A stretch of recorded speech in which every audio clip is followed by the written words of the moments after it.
شعري قلبي هيقف. ايه الغباء ده؟ هاي جايز، ويلكم باك تو ماي شانل. انا روان داش. هاي.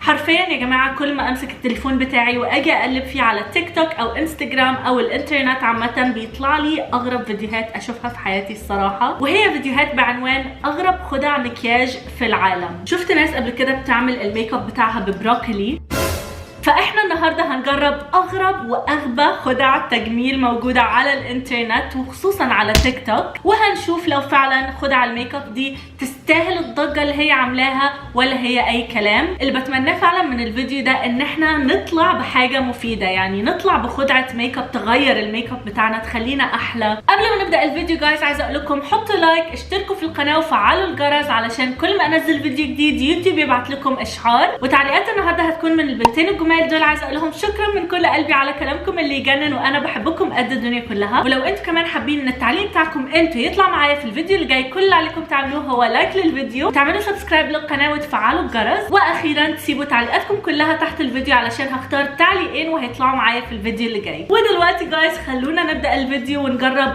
اغرب واغبى الخدع التجميليه الموجوده على الانترنت. اوكي يا جماعه، وخلونا نبدا باول خدعه. مستعدين؟ لانه فعلا اول خدعه يعني خلوني اوريكم. اول خدعه عندنا هتكون لرسم الحواجب، ازاي تقدري ترسمي حواجبك احسن. خلونا نشوف الخدعه دي. اوه ماي جاد. اوكي، حرفيا هتجيب كونسيلر وهتحطه فوق حواجبها، وبعد كده بتبدا ترسم حواجبها عادي جدا، والمفروض انه حواجبها في النهايه هتكون شكلها احسن من الحواجب اللي بترسموها بشكل طبيعي. وطبعا هو ده اللي انا المسكينه اللي قدامكم دي هتجربه دلوقتي. على فكره مش حاطه اي حاجه على حواجبي دلوقتي، مش حاطه اي ميك اب، انا كنت عامله تنت امبارح يعني صبغاهم امبارح. اوكي طبعا خلوني الاول ابعد شعري. هاخد كونسيلر ودلوقتي هبدأ احطه على حواجبي. الله يستر بجد، الله يستر. اوه ماي جاد جايز، قلبي هيقف. اوكي مش عارفه ليه اتوترت. اللي انا هعمله ان انا هجرب الخدعه دي على حاجب واحد بس، والتاني هنرسمه بشكل طبيعي علشان في الاخر نعرف نقارن. اوكي هاخد بيوتي بلندر وهنبدا دلوقتي ندمج.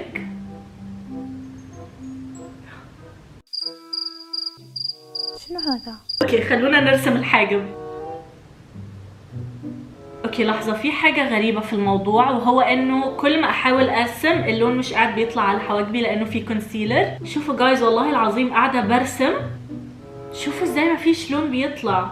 يمكن انا حطيت كونسيلر كتير، انه اوكي في لون شويه بس لون خفيف قوي واخف بكتير جدا من لون حواجبي العادي. يعني حاسه ان الخدعه دي خففت لون حواجبي. اوكي جايز دي اسوأ خدعه في الحياه كلها. انتوا شايفين شكل حاجبي؟ يعني شوفوا الحاجب اللي معلوش اي حاجه. انا بالنسبه لي هستغنى عن الخدعه دي تماما وهديها الصراحه -10/10.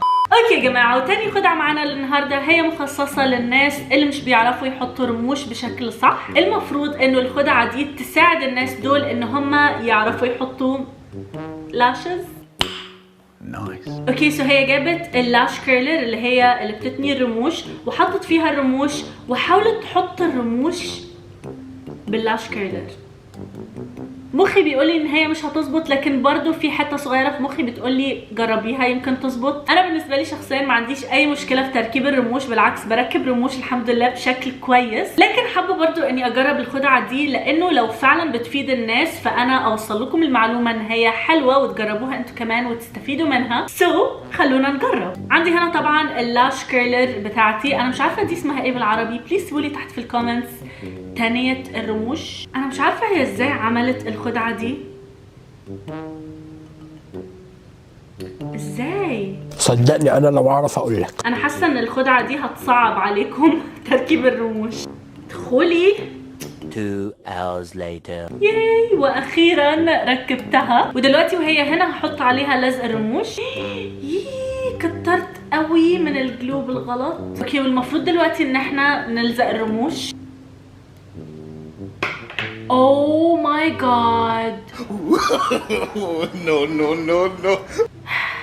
أسوأ خدعة في الحياة. Guys الميك اب باظ، الميك اب باظ. او ماي جاد، عيني عيني عيني جايز، عيني اتملت جلو اقسم بالله. دي اخرة اللي يمشي ورا فيديوهات التيك توك. بتخيل نفسي كده لو انا مثلا واحده ما بتعرفش تحط رموش وحد قال لي اجرب الخدعه دي، اقسم بالله لا اكره نفسي واكره الرموش واكره الميك اب واكره التيك توك واللي عملوا التيك توك كمان. صفر. اللي بعده. اوكي سو الخدعه اللي بعد كده معانا هي خدعه لتكبير الشفايف. Oh my god! طبعا كلنا كبنات بنحب لوك الشفايف الكبيره، سو خلونا نشوف الفيديو ده مع بعض. تاني هنستخدم مع بعض اللاش كيرلر بتاعه الرموش وهنستخدمها علشان نكبر شفايفنا. خلونا نجرب. طبعا الاول همسح الليبستيك اللي انا حطاه، ودلوقتي هبدا اكبر شفايفي. هدخل شفتي كده فيها. اوتش، ايه الغباء ده؟ او ماي جاد، انا حاسه ان شفايفي هتتفجر. في اي فرق؟ والله العظيم حاسه ان شفتي اترفعت. شوفوا. اوتش، كبروا.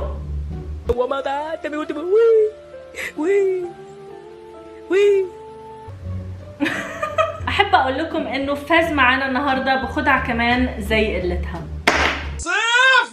اوكي يا جماعه، سو الخدعه اللي بعد كده هي للناس اللي مش بيعرفوا يرسموا ايلاينر كويس، سو خلونا نشوف الخدعه دي مع بعض. اوكي سو البنت جابت لزق وحطته بالشكل الغريب اللي انتوا شايفينه ده.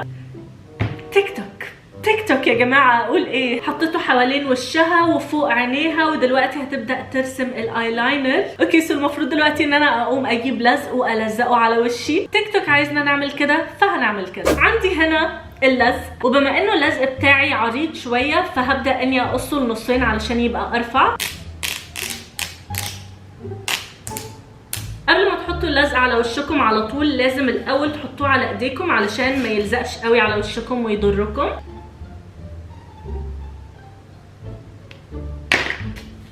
اوو،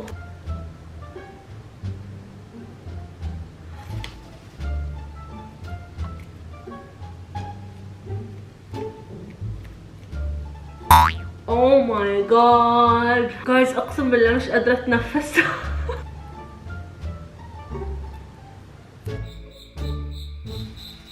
اوكي ودلوقتي هاخد لون اسود وهبدا احط كده. اوه ماي جاد، انا مش قادره اتنفس واللزق واجع وشي بطريقه مش طبيعيه. كل ده بس علشان ارسم ايلاينر، انتوا متخيلين؟ اوكي ودلوقتي هنشوف النتيجه. اوه ماي جاد، اللزق مش بيتشال. اوه اوه ماي جاد. اوه شعري شعري شعري.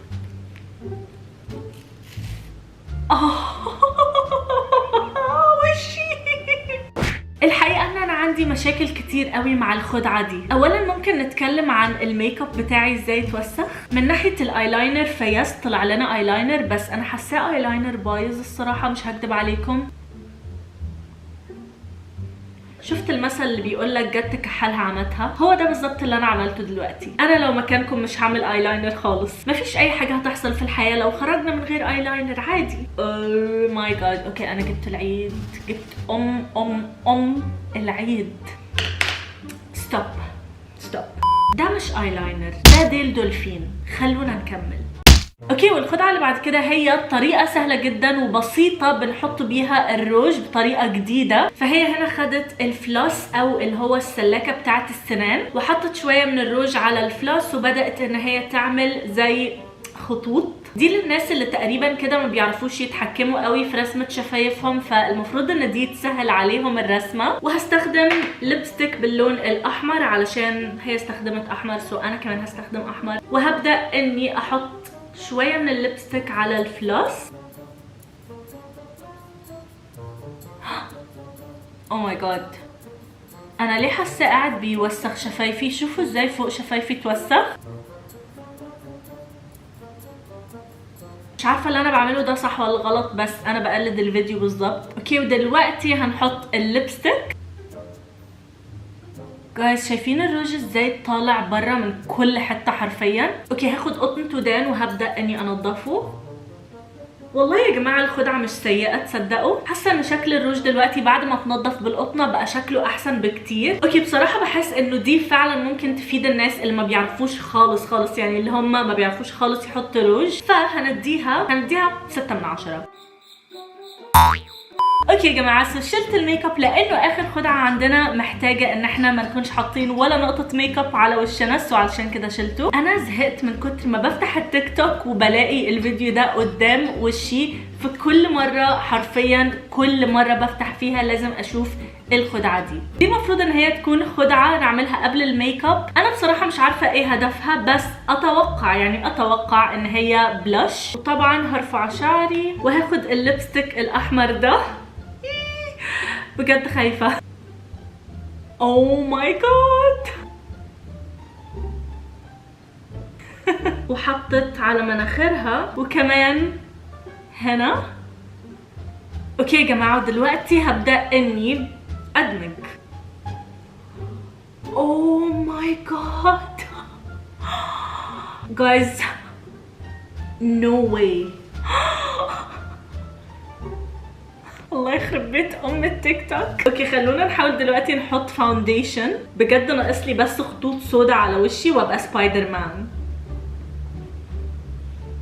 جايز الفاونديشن قاعد بيتحول للون الوردي، انتوا شايفين؟ مين بيخترع الحاجات دي؟ انه مين ممكن يعمل كده في وشه عمدا؟